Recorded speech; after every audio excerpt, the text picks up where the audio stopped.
Hi guys, Stage Rat here. First things first, hope you're all keeping well, and hopefully you're all keeping your spirits up as well. And second of all, as usual, apologies for the quality. I promise one day I will actually get a proper camera. Until then, this is the best I can do. So this is my actual review for Black Friday, which I reacted to. It's been over a week since I first saw it. I've rewatched it far too many times since then, and I've also spoken with other people and we've kind of compared thoughts on it. And actually, I was kind of surprised at how at the things that I agreed and disagreed with other people on. And I don't know what that says about me, but there you go. So yeah, this is kind of my thoughts actually thought out rather than just being like my immediate reaction to it. Starting off with the things that I kind of broadly agree with the general opinion on. The songs, I actually really liked this soundtrack. It's not the best Starkid soundtrack, but I really liked it, actually. I'm surprised that so many people are just kind of like, it's not that great, because, yeah, I really liked it. Having said that,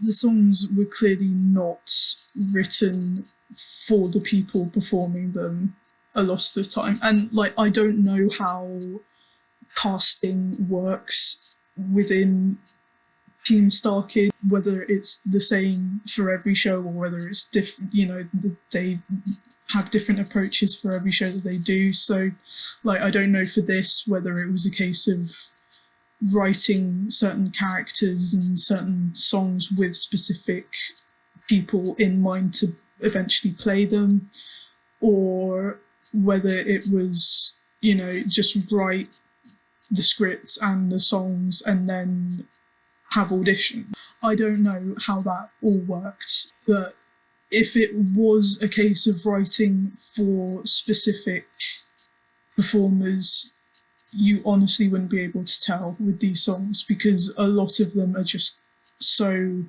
out of the range of the people singing them, especially Lauren's. I keep reading that she's a soprano. Honestly, to me, she seems more like a mezzo, but that's just kind of the range that I've heard her singing in the most. I don't think I've ever really heard Lauren sing a proper full soprano song. It's always kind of been within that mezzo range. The songs that she had to sing in this were actually, I think, written for an alto. Really, they were very low. Like, I have a very deep singing voice to the point where I can actually sing boys' parts in songs better than I can sing girls' parts. And I could sing along with Lauren's songs very, very comfortably. And it's obvious, no matter what range Lauren is, she is not an alto. She cannot sing that low comfortably. You know, it was quite clear that that was difficult, especially in terms of like projection. Like, the lower she went, you could tell the projection was becoming an issue as well, which is a shame because she has a great voice. But yeah, this show just didn't utilise that properly. And also, I am going to butcher her name, and I am so sorry for this. Angela Giarratana? I'm so sorry. Again, with her, it was really more in California MIA than any of the other songs that she sang. But again, it was kind of clear that it wasn't written for her and for her range, because again, it seemed quite, she seemed to have quite a deep voice as well, naturally, but it still seemed a struggle for her to hit some of the lower notes in it. The singing quality overall, having actually listened to the cast recording, the difference between the two is noticeable. The cast recording is so much better, both kind of just on a technical level of everyone kind of hitting the right notes and, you know, sustaining them properly and all of that kind of vocal technique stuff. And also just kind of I don't quite know how to say this without sounding weird, but it sounds a lot easier for them all on the cast recording. Having said that, I did know going in that I can't remember where I read it, but I read it somewhere. I did know going in that the cast had suffered from illness throughout the entire run of the show, and that they'd had to cancel the Black Friday the performance that was taking place on Black Friday. Which, oh my god, there are so many jokes you could make about that, really. But, so, you know, I think that was always kind of in the back of my mind as I was watching it, this feeling of, like, oh, they were ill, you know, their singing's not going to be fantastic. Having said that, it's still a hell of a lot better than I'm sure most of us could do when we're not feeling well. The next thing I kind of agree with the general opinion on, it's the general opinion as far as I can tell, you know, I'm sure people disagree with it, but the filming was kind of an issue at points. It worked sometimes, but this opinion is kind of weird because I agree with the general point, but I disagree with the specifics. I agree that it didn't always work, the filming style that they were going for, and I agree that it was filmed much more like you would film a movie and you would film a stage show. Having said that, I don't actually think it made it look more professional in terms of filming, and I'm sure a lot of this is down to a certain amount of personal bias, but I always like it when stage productions are filmed, you can tell the kind of general stage picture. I do like having the sense of this is what you generally would be seeing if you were actually there watching it, just with the added enhancements of close-ups and, you know, able to focus on specific things. With this, especially, it's a shame because it was especially during like the group numbers where the choreography and the performances would be kind of at their peak.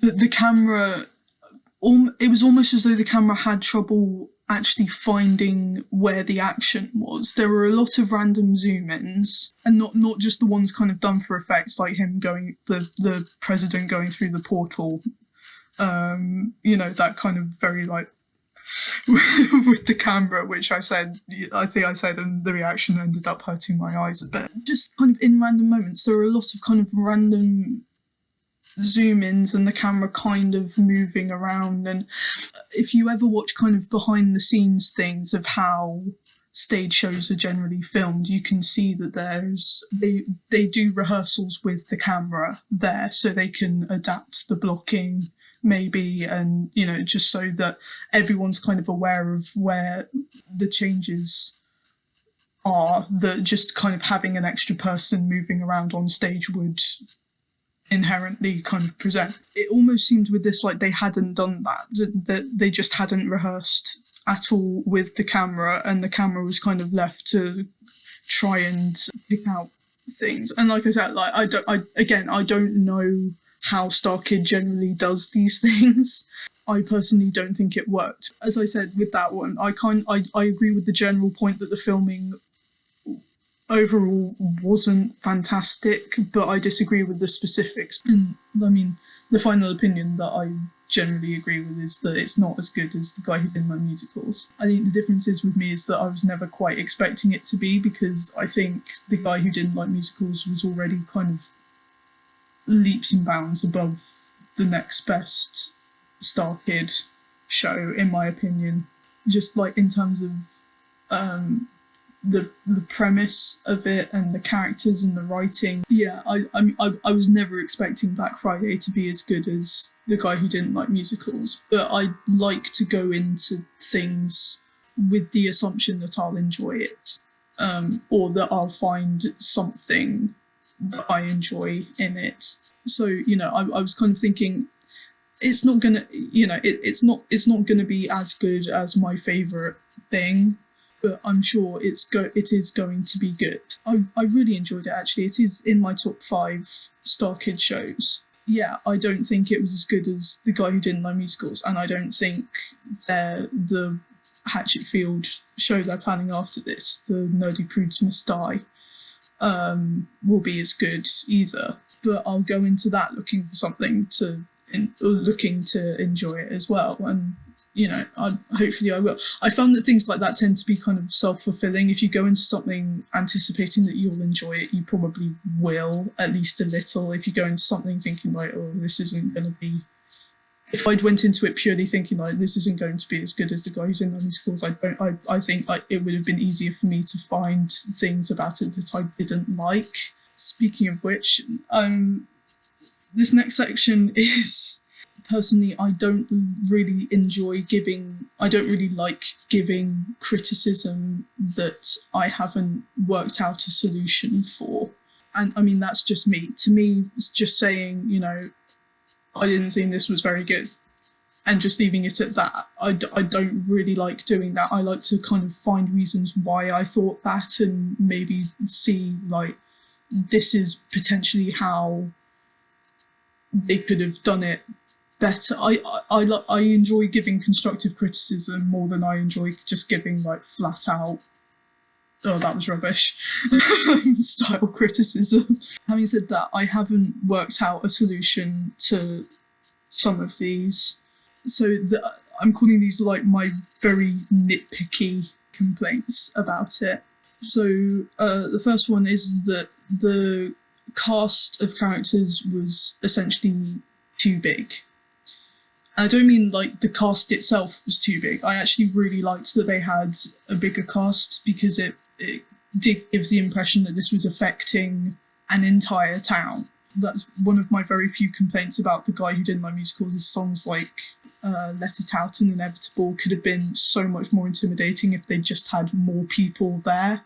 And it really felt like, Paul and Emma were going up against, an army of the hive mind. There is literally no way to say this without sounding incredibly mean. I kind of think some of them needed to be happier with just being part of a background ensemble. And I mean, they kind of did have that. Kurt, Robert Mannion when he wasn't Ethan, James and Jeff Blim as the Man in a Hurry, they kind of were the background ensemble in this. And by that I mean kind of like the high school kids in Heathers, they all have very distinct characters and they all kind of get a laugh in once in a while, but they're not developed as characters. I kind of think there should have been just more of a sense of that. But like I said, there is literally no way to talk about this without sounding horrible and sounding like, oh, these people shouldn't have been main characters. These people shouldn't have had big characters. They should have just been back in the ensemble.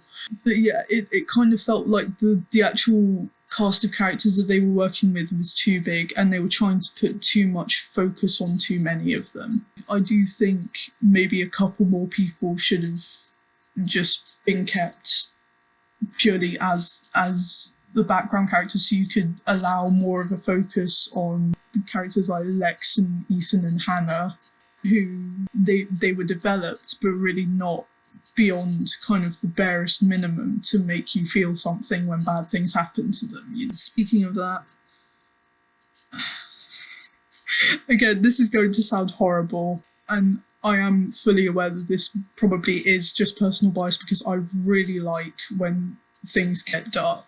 Well, no, I don't like it, but I appreciate it when things acknowledge that they can go that dark. So keeping that in mind, more good characters needed to die, because really you only have Ethan and General McNamara, and Ethan's death was kind of set up to be like this big thing of like, oh my god, anyone can die, it's a complete free-for-all from here on out. That kind of loses something when it doesn't really affect anyone else. All the other characters who end up dying are antagonists. Even, the store owner Corey, you know, he didn't deserve to die, but he was a jerk at the end of the day, and you weren't necessarily sorry to see him die. And I kind of feel like they needed to kind of bite the bullet with that one. And to compare it with The Guy Who Didn't Like Musicals, when Sam rips out Charlotte's guts, it's that same reaction as when Ethan died. It's this kind of feeling like, oh, this just, you know, shit just got real. Anyone can die from this point. The thing about The Guy Who Didn't Like Musicals is that it keeps going with that, and, you know, it keeps picking people off. Whereas with this, it kind of felt like, okay, we kill Ethan and we kill General McNamara, or he effectively commits suicide, and that's it. And everyone else is safe until possibly the very end, but we're going to be very ambiguous with that, so we, you know, the audience don't really know what's happening. I'll get to the ending in a minute. Yeah, I kind of felt like more good characters needed to die. More characters who you would feel sorry if they died needed to die. And as I said, I'd like to kind of come up with solutions to the criticisms that I pose, and honestly, the only ones I can come up with here are Lex dying. You know, that would really make an impact, especially coming right after her singing Black Friday. And, you know, as much as I love the whole, you know, General McNamara coming in and, you know, Lex saving herself, it could have been hugely impactful if she died at that point. Or the Weekly's minion things, if they'd actually gone ahead and killed the president, and or actually it had been them that killed General McNamara instead of him just kind of, I don't know, dissolving? Is that what happens? Again, that could have made more of an impact. And then, you know, it was the people back on our Earth who, even if, you know, before sending the president in, they'd given a kind of arbitrary time limit and said, you know, if we lose communications for over 10 minutes, we're sending the bomb in. Even if they'd done that and then had the president killed while he was in the black and white, and General McNamara went in to find him and they killed him as well. I don't know, like, I just kind of felt like they needed to almost put their money where their mouth is with regards to people dying, and have more sympathetic characters ending up dead by the end of it. Unambiguously dead, not just like it might be the Russian nuke heading towards. I'm getting to the ending in a bit. I'm sorry. The ending was kind of my one thing. Okay, I'm kind of, again, this is a very, very, very nitpicky criticism. The Guy Who Didn't Like Musicals references ended up seeming a bit forced after a while. Like, in my opinion, a good way to do references is when they kind of make sense without you having seen the thing that is being referenced. Like, a lot of the references fell into that category of, you know, actually this makes sense if you completely take away the fact that it's referencing this other thing. The one that really got me was Wear a Watch at the end. Let's be honest, the only reason why that was put in was because it became such a thing in the Starkid fandom. And it just, that was the one reference that I was just kind of like, okay, that was a step too far, guys. That did not need to be in there. As I said, that's kind of like my most nitpicky one. I honestly cannot fault them too much for that. This is another one where it is very, very, very nitpicky. I kind of felt like it became much too Americanized. This is such a bad criticism to make. I am so sorry. Especially, you know, the bit when the president goes into the black and white and he meets Uncle Wiley / Wilbercross. I am sticking to that theory, by the way. Joey has his big kind of Spies Are Forever Owen monologue. America's awful, we're so focused on consumerism and capitalism and all of that. And I just kind of thought, Actually, that's kind of the same pretty much anywhere. We live in a very consumerist and capitalistic world now. The first year we had Black Friday over here in the UK, it was horrific. You know, people genuinely rioting, people trampling over each other, people beating each other up. Even starting the next year, it really wasn't ever that bad again. I think because we were all so collectively horrified that we were just kind of like, well, you know, let's never speak of this again, kind of thing. But yeah, all that stuff about like, oh, this couldn't happen in the Netherlands. I was kind of like, it probably could, to be honest. Like, really, this isn't just an American issue. This is all over the place now. But you know, as I said, that I think that is probably my stupidest criticism that I can make, because you know they're an American company. Of course, it's going to be about America, you know. But I just kind of had to get that off my chest a little bit.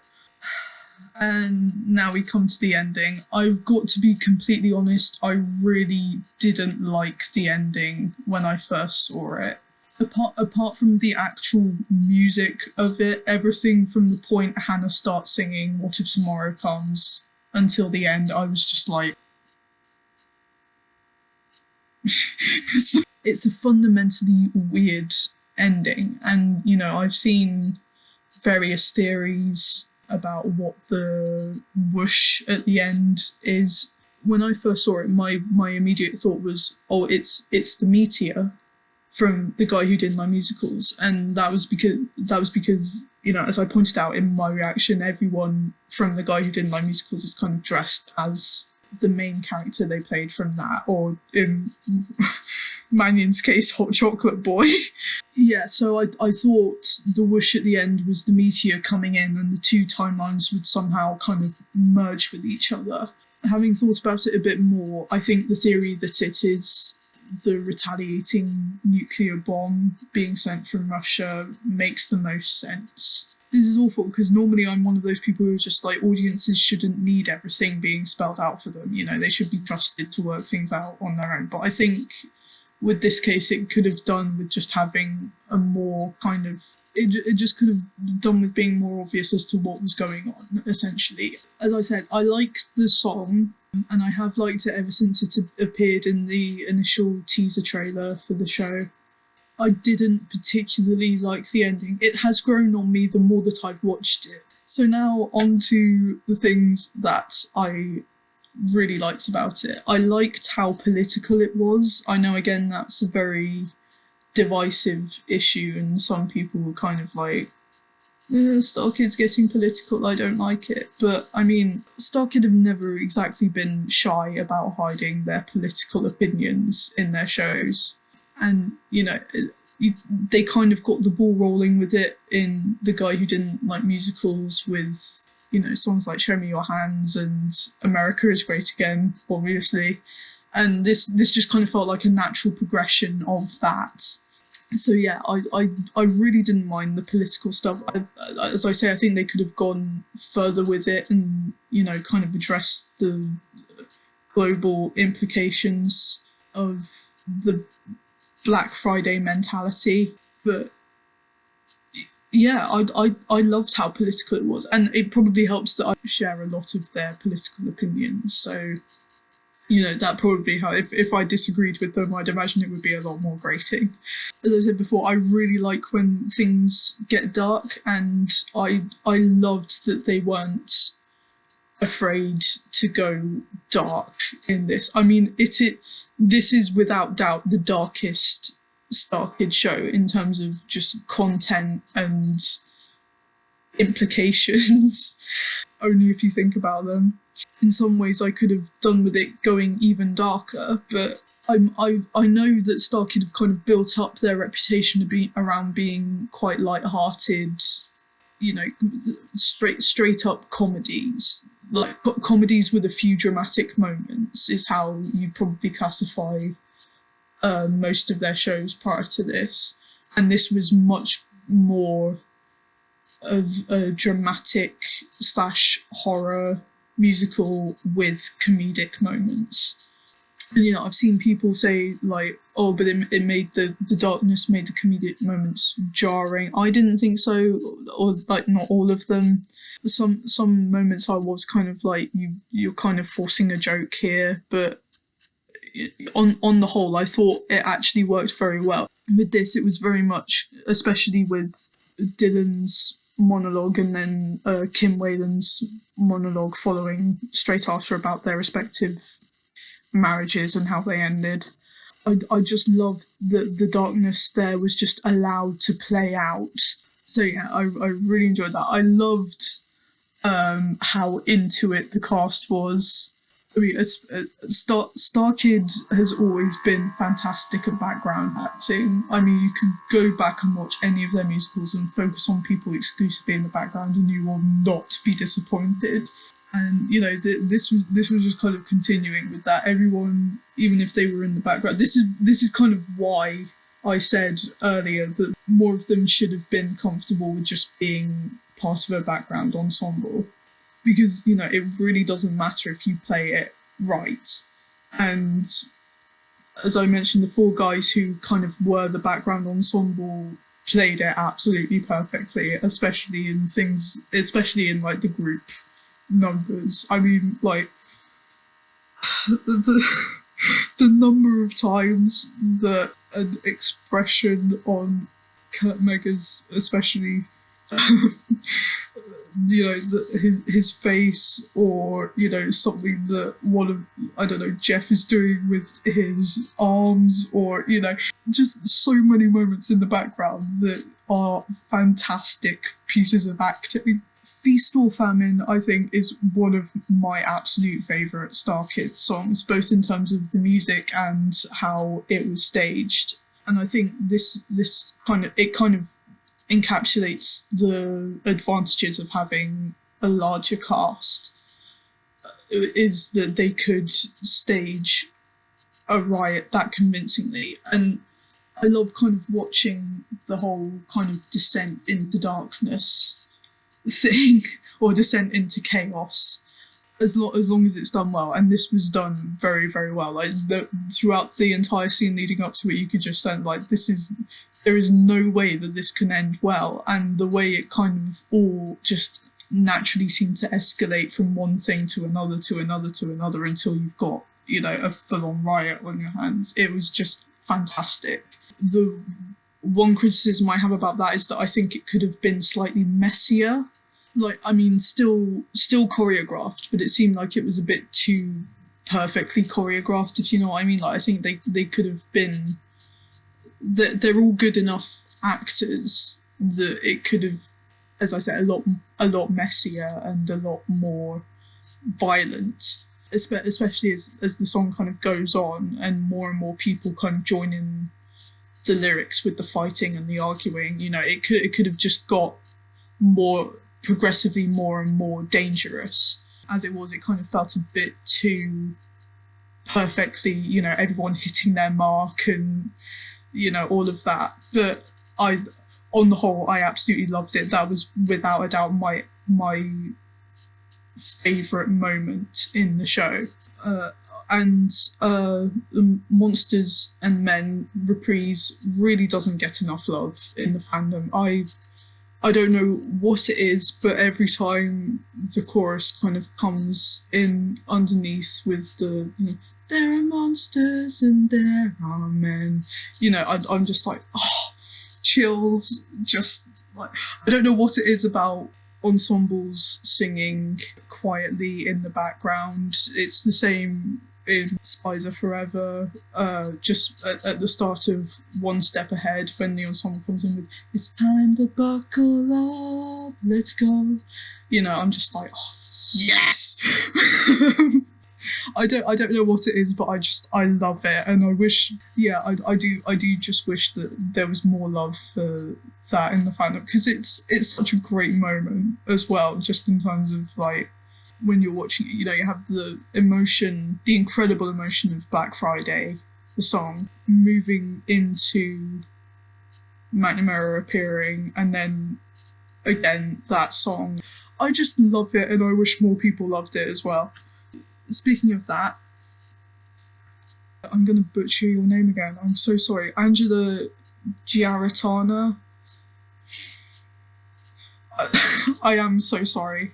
I do genuinely think she was ultimately a better choice for Lex than Mariah was. Mariah has a very specific type in terms of how she looks, and I could not see her having the background that Lex has as a character. I'm always kind of reluctant to say things like that when I haven't, when I don't have it to be compared to. We don't have any footage, I think, of Mariah playing Lex at all. We can't say with absolute surety that she wouldn't have done as good a job as Angela did. But oh my god, I'm a big fan in terms of musical theatre of people acting while they're singing. I don't think musical theatre should just be about hitting every single note 100% perfectly with no emotion behind it. If it's a concert, then yeah, prioritise the singing over the acting. But if it's a theatrical production, I am in absolute favour of always prioritising the emotion and the acting over the music. And if, your voice cracks or you miss a note, that's just what happens. But as long as the emotion's there, I am A-okay with it. And, I mean, Angela did such a fantastic job in that regard. And I felt it more with Black Friday than I did with California MIA. Oh my god, you can see it in my face, actually, in the reaction. I am just absolutely devastated when she's singing Black Friday. I thought she was fantastic, and she almost inherently had the short end of the stick coming into this, with people, being disappointed that it wasn't going to be Mariah. But, I mean, for her to just kind of take it, make it her own, and deliver that level of emotion and just kind of raw energy into it. Oh my god, she was absolutely fantastic. Kendall, I'm going to butcher this name as well. Kendall Yakshi?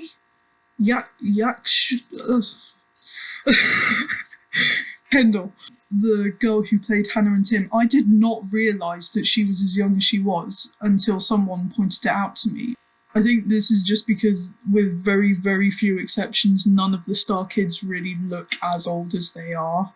So when I first saw Kendall, my immediate thought wasn't, oh, she's a child. I just kind of thought, oh, they found someone else like Lauren who is able to play young children. Really, I think that goes to show the maturity of the performance more than anything. I mean, she was phenomenal. If she carries on in this career, she's gonna have a great one. I'm calling it now. I mean, her acting, her singing, oh my god. This is it. When someone first said to me, like, oh, she was 13 when she was 13 when she did this show, right? And I was just kind of like, no. Like, my brain just couldn't comprehend that someone that good could be that young. But like, of course they can. So yeah, I thought she was fantastic. I thought, this is going to sound very weird, but she played the childishness of Hannah very well, like being, mucking about during California MIA and then being absolutely terrified when Wiggly's talking to her, and then Dylan and Kim come looking for her, and all of that. I mean, that was one of my absolute favourite scenes that Starkid has ever done. That whole sequence, that was just so fantastically creepy and horrible to watch, but in a good way. So yeah, I mean, she did a brilliant job, and dear God, I hope she eventually goes on to do this as a career, because with that amount of talent at 13, 14 years old, she is hopefully going to have a very good career ahead of her if she carries on with this. And Dylan, oh my god, absolutely killed it. I've seen a lot of people saying like they didn't like his solos or they thought the solos were too long and too dull. I am a sucker for sad ballads. I fully blame Les Mis being my introduction to musical theatre when I was about 5 years old. I fully blame that for this, but give me a sad ballad and I am 100% on board. We already knew that he could do it from Twisted, but I mean, this was just a whole other level. In the same way that I didn't realise quite how much I missed Joe Walker until I watched Spies Are Forever, I didn't realise how much I missed Dylan until I watched Black Friday, and then I was just like, actually, I'm not saying that the others who are the more regular Starkids are bad in any way at all, but there's something about when you bring in someone of that calibre, everyone else kind of ups their game to match them. And I mean, that's just automatic. I'm getting emotional again just thinking about the songs. Jesus. Oh. Yeah, I absolutely loved him, loved his voice, loved his acting. Just, loved it. And, the show in general, it's a very flawed show. I'm not going to pretend that it isn't. But I do love it. I love the fact that Starkid are kind of embracing this notion of growing up, and they don't have to throw jokes in every single second. And you can kind of hit these very serious, very emotional beats and just let them play out. I seriously hope that in the same way that kind of the reaction to Annie has meant that they've never attempted that style of show before, I hope more than anything that the reaction to this won't result in them kind of thinking, oh, that didn't work, we may as well just go back to doing the things that we're more known for and the style that we're more known for. I've seen people say that Nick Lang on Twitter has said that actually he wants to move Starkid away from doing parodies. I think so. I could be wrong about that. I haven't actually seen the tweet that people are referring to, but I have seen that said quite a bit. That Nick Lang has, said, I don't want Starkid to just be stuck doing parody shows and stuck in the style that, we did 10 years ago.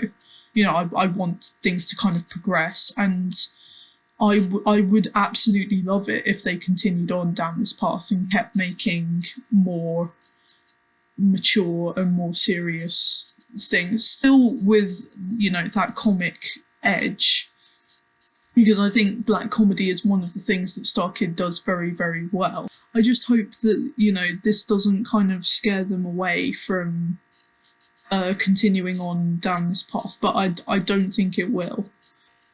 And I hugely look forward to seeing the next one. So yeah, that's my Black Friday review. I'm probably going to think of even more things that I should have mentioned here and didn't, but if that's the case, then I'll probably just post a comment about it and you can read that. I'm going to try and do more videos than I would normally during this time, because it's not like I've got anything else to do. I think we all kind of need something to keep ourselves occupied and keep our spirits up during this horrible time that the world is going through at the moment. So yeah, hopefully we'll see you at some point next week. I have got an idea for my next video, and I've got something that I'm kind of planning that's going to be quite difficult to pull off, so you probably won't see that for a while, but I've got an idea for what I want my next video to be, and yeah, we'll just try and keep ourselves happy and not thinking too much about the state of everything. So yeah, I'll see you hopefully probably next week. I'm going to try and start doing videos on a weekly basis, at least until this whole thing is over, because as I said, it's not like I've got anything else to do in the meantime. So yes, I will see you hopefully next week. Okay, bye.